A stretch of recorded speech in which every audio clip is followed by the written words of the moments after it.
In honor of Women's History Month and the 10th year anniversary, I thought we'd share the amazing story of tragedy and resilience of the 2011 FIFA Women's World Cup champions, Japan.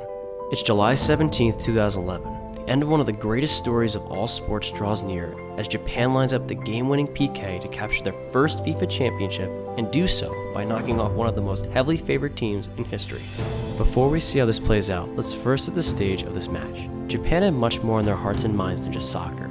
4 months prior to the start of the tournament, Japan was hit with a devastating earthquake, which followed an even more deadly tsunami.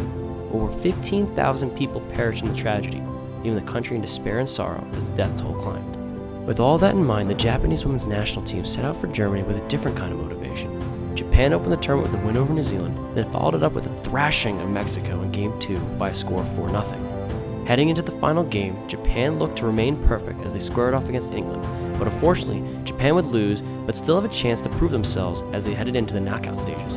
In the first round of knockouts, Japan drew host country Germany. In front of a roarous crowd, Japan kept pace with Germany, not allowing anything to get by them. As the game headed into extra time, the mood began to shift as Japan held the advantage of time and possession, leading to the game-ending goal, silencing the German faithful and advancing Japan to the second round. With the Germans vanquished, Japan set their eyes on the next opponent, Sweden. With a title berth up for grabs, Japan made an early mistake with a lazy pass over the middle, leading to a steal and score, giving Sweden the lead.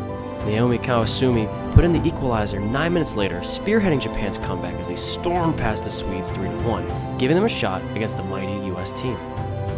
Up to this point, Japan's story felt Hollywood-esque as the team looked to overcome the tragedy that devastated their home to shock the world and win a FIFA championship. So what were the optics?